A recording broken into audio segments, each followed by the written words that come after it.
प्रिय दोस्तों नमस्कार। स्वागत है आपका अपने कार्यक्रम बीएचएस ज्योतिष में। प्रिय दोस्तों, बृहस्पति ग्रह अब उदय हो गए हैं। बृहस्पति ग्रह पीछे मिथुन राशि में अस्त हो गए थे और अब वो उदय हो गए हैं। बृहस्पति के उदय होने से 4 राशियों को बड़ा बेनिफिट होने वाला है।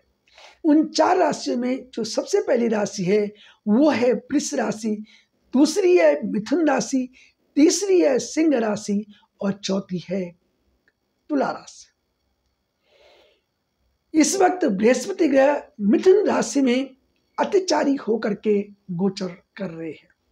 बृहस्पति ग्रह जो कि पिछले माह 9 जून 2025 को मिथुन राशि में अस्त हो गए हैं, वो अब 9 जुलाई 2025 को रात 10:50 पर उदय हो चुके हैं। गुरु के उदय होने से 4 राशियों की किस्मत चमक जाएगी, क्योंकि बृहस्पति ग्रह जो है आयु के, सुख के, संतान के, शिक्षा के, धर्म कर्म के, धन धान्य के, विवाह एवं मांगलिक कार्यों के कारक है। तो दोस्तों, राशियों के जिन राशियों को फायदा होने वाला है उन पर चर्चा करने से पहले मेरी आपसे रिक्वेस्ट है कि जिन लोगों ने अभी तक हमारे चैनल को सब्सक्राइब नहीं किया है, प्लीज चैनल को सब्सक्राइब कीजिए, लाइक कीजिए और शेयर करना बिल्कुल भी मत भूलिए। तो जो पहली राशि है जिसके बृहस्पति के उदय होने से जिनको फायदा हो रहा है, उनमें से जो पहली राशि है वो है वृषभ राशि। आपकी कुंडली यानी वृषभ राशि वालों की कुंडली के लिए 8वें तथा 11वें भाव के स्वामी बुध का दूसरे भाव में उदय होना है। यह भाव धन का भाव होता है। ऐसे में धन संबंधी जो भी आपकी समस्याएं पीछे से आ रही थी वो अब समाधान उसके होने लग जाएंगे। आपकी आमदनी में भी किसी प्रकार की कोई रुकावट नहीं है। अब आपकी आमदनी भी अच्छी खासी आनी शुरू हो जाती है। चाहे आप नौकरी कर रहे हो, चाहे आप व्यवसाय कर रहे हो, चाहे आप दुकान किसी भी प्रकार का कोई बिजनेस कर रहे हो, तो आपकी अब जो आमदनी है उसमें इजाफा होने वाला है। घर परिवार में चली आ रही समस्याएं आपकी दूर होंगी। नौकरी और व्यापार में आपकी इनकम और बढ़ोतरी होगी। निवेश से भी आपको लाभ हो सकता है। आप कहीं भी इन्वेस्ट कर सकते हैं, चाहे म्यूचुअल फंड में हो, चाहे शेयर मार्केट में हो, इनमें आपको फायदा हो सकता है। दूसरी राशि है जिसका मिथुन, जिसका बृहस्पति के उदय होने से जिनको सबसे ज्यादा लाभ हो रहा है, उनमें से दूसरी राशि है मिथुन राशि।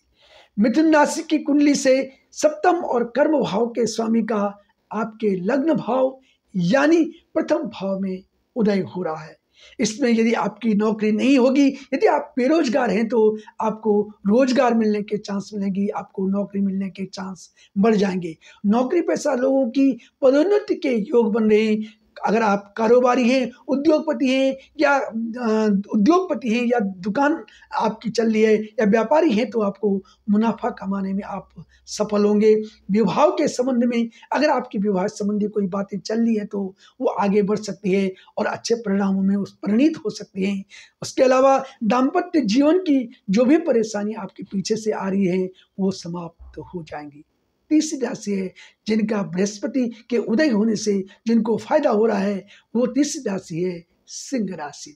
सिंह राशि यानी आपकी कुंडली से 5वें और 8वें भाव के स्वामी का लाभ भाव में उदित होगा।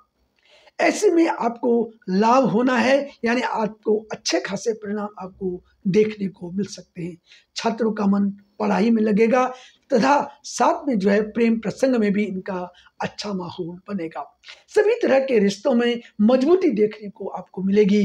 खास करके ससुराल पक्ष में आपका रिश्ता मजबूत होगा और ससुराल पक्ष से भी आपको लाभ मिलने के पूरे चांस बनते हैं। चौथी राशि है जिनको कि बृहस्पति के उदय होने से सबसे ज्यादा फायदा हो रहा है, वो है तुला राशि। तुला राशि यानी आपकी कुंडली के तीसरे और छठे भाव के स्वामी बृहस्पति का आपके भाग्य भाव में उदय होना बहुत अच्छी बात है। भाग्य भाव में बृहस्पति के गोचर को अच्छे परिणाम देने वाला माना जाता है ज्योतिष में। आप धार्मिक यात्रा पर जा सकते हो, किसी धर्म यात्रा को आप कर सकते हैं। संतान से संबंधित मामले में भी आपको खुशखबरी मिल सकती है। अगर आपका संतान नहीं है पीछे से, तो आपको संतान होने की भी खुशखबरी आपको मिल सकती है। आपका आत्मविश्वास बढ़ चढ़ करके रहेगा। पड़ोसियों के साथ आपके रिश्ते और मजबूत होंगे। अगर खराब होंगे तो वो सुधरने की कोशिश उनमें लगातार अब आगे बढ़ती रहेगी। पिता, दादा या इनके समान व्यक्तियों का आपको भरपूर सहयोग प्राप्त हो सकता है। इसी के साथ ही कार्य क्षेत्र में आप नौकरी करते हो तो आपके भाग्य का साथ आपको भरपूर मिलेगा। अधिक लाभ लेने के लिए आपको जो है लक्ष्मी नारायण मंदिर में जो है गुलाब का पुष्प लेकर के उसमें इत्र डाल करके अगर आप लक्ष्मी नारायण मंदिर में माँ लक्ष्मी जी को चढ़ाते हो तो आपके लिए धन धान्य से संबंधित जो है बहुत अच्छी खबर आपको मिल सकती है। अगर आप विष्णु सहस्त्रनाम का पाठ कर सकते हो तो विष्णु सहस्त्रनाम के पाठ करने से आपको सभी प्रकार की समस्याओं से निदान मिलता है। आपके घर में यश की, धन की वृद्धि की होती है, आपको हर कार्य में सफलता मिलती है और आपके 9 ग्रहों से संबंधित अगर कोई दोष बनना होगा तो वो दोष भी आपका समाप्त होता है विष्णु सहस्त्रनाम के पाठ करने से। आज की जानकारी इतनी ही। अगली जानकारी के लिए आपसे फिर भेंट होगी। तब तक के लिए बहुत बहुत प्रणाम। वीडियो को देखने के लिए आपको बहुत बहुत